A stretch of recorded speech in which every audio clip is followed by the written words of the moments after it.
I thought I made it. I was earning. I was still living at home. I was earning something like £250 a week, and I thought I made it. Yeah, I could help my mom with a little bit of groceries and stuff. I turned up at training whenever I wanted, and I thought I was the man, but I wasn't.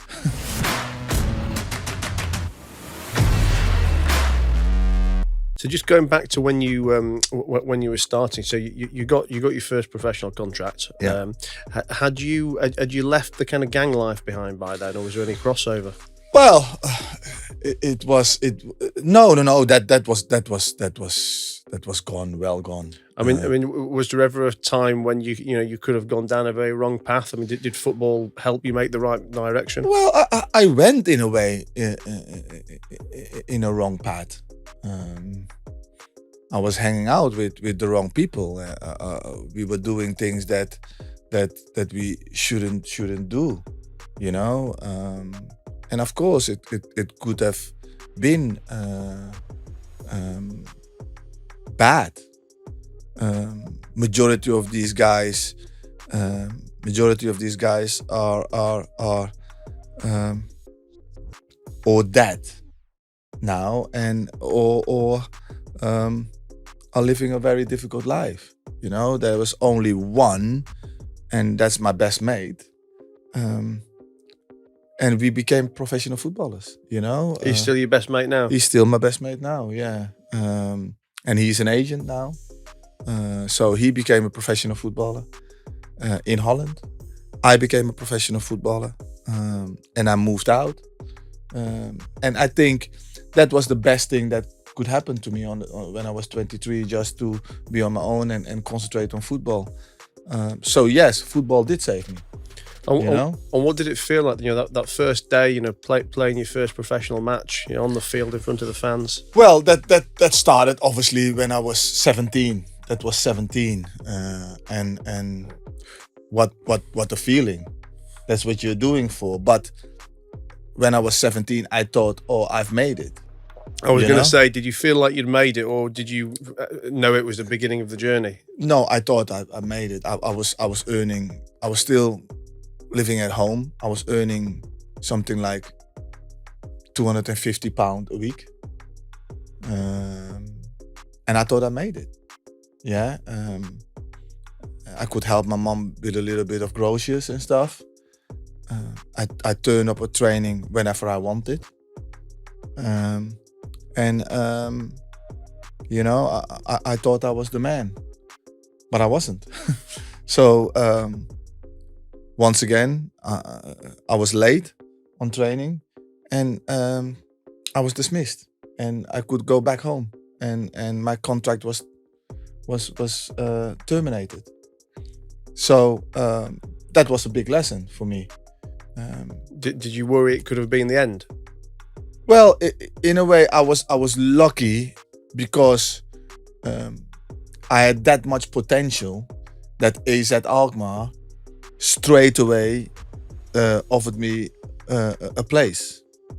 So I went from Telstar to AZ Alkmaar, where I got an opportunity, and but my brother was at AZ Alkmaar.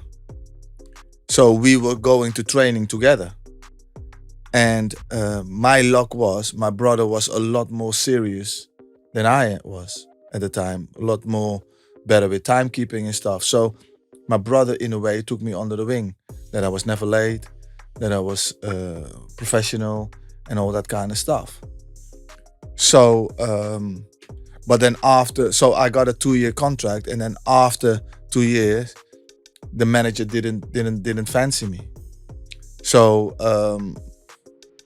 from that moment, I was released, and I had to go back to non-league.